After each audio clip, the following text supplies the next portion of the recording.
काही वर्षापूर्वी देशाचे पंतप्रधान माननीय नरेंद्र मोदी यांनी देशातल्या तरुणांना विज्ञानाची आवड निर्माण व्हावी म्हणून एक वैज्ञानिक प्रयोग सांगितला होता की कोणत्याही नाल्यामध्ये तुम्ही भांडं उपडं करा, त्याला भोग पाडा आणि त्याच्यातून पाईप काढून तो सरळ शेगडीला जोडला तर तुम्हाला गॅस मिळतो नाल्यातला आणि त्याच्यावर हवं तेवढं जेवण करा, चहा करा, जे पाहिजे ते करू शकता तुम्ही। आता देशामध्ये LPG गॅसचा तुटवडा निर्माण झालेला आहे, मोदीजींच्या धोरणांमुळेच झालेलं आहे। जागतिक युद्धाचं फक्त ते नाव दिलं जातं आहे। तर आम्ही म्हटलं हा प्रयोग जर सक्सेसफुल झाला, मोदीजींनी करून बघितलेला आहे, त्यामुळे हा सक्सेसफुल झाला तर सगळ्यांनाच घरच्या घरी गॅस मिळेल।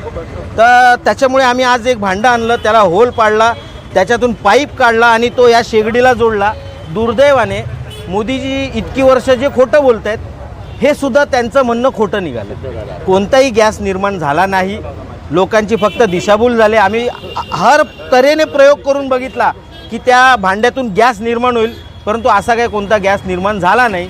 मला फक्त याच्यातून आम्हाला देशाच्या नागरिकांना हेच सांगायचं आहे की दुर्दैवाने आपल्याला खोटं बोलणारा पंतप्रधान लाभले आहेत आणि अशा पंतप्रधानांना जपायचं की बाजूला करायचं हे आता जनतेने ठरवणं गरजेचं आहे।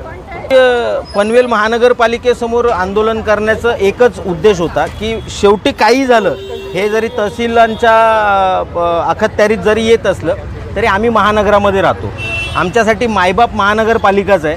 महानगरपालिकेने सुद्धा या प्रश्नाकडे लक्ष दिलं पाहिजे। महापौर इथे बसतात, महापौर हे पालक आहेत संपूर्ण महानगराचे। अशा पद्धतीने जर तुटवडा निर्माण होत असेल तर महापौरांचं देखील काम आहे की त्यांनी देखील जाऊन तहसीलदारांना भेटलं पाहिजे आणि त्यांच्यातून नागरिकांना अडचणी निर्माण होणार नाहीत याच्यासाठी प्रयत्न केले पाहिजेत।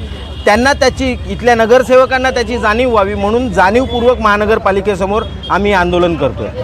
100% अपयश आहे।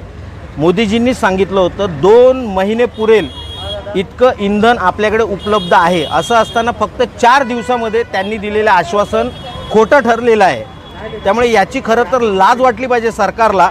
ज्या पद्धतीने काल पनवेलमध्ये 2-2, 3-3 तास रांगेत उभं राहून सुद्धा लोकांना सिलेंडर मिळत नव्हता, याची दखल नगरसेवकांनी घेतली पाहिजे। तुम्ही नगरसेवक रस्त्यावर उतरले पाहिजेत, आम्ही उतरायची गरज नाही आहे। तुम्हाला लोकांनी प्रतिनिधी म्हणून निवडून दिलेलं आहे, तर लोकांना जर त्रास होत असेल तर तुम्ही रस्त्यावर उतरलं पाहिजे। दुर्दैवाने ते उतरत नाही आहेत म्हणून आम्हाला उतरावं लागलं आहे।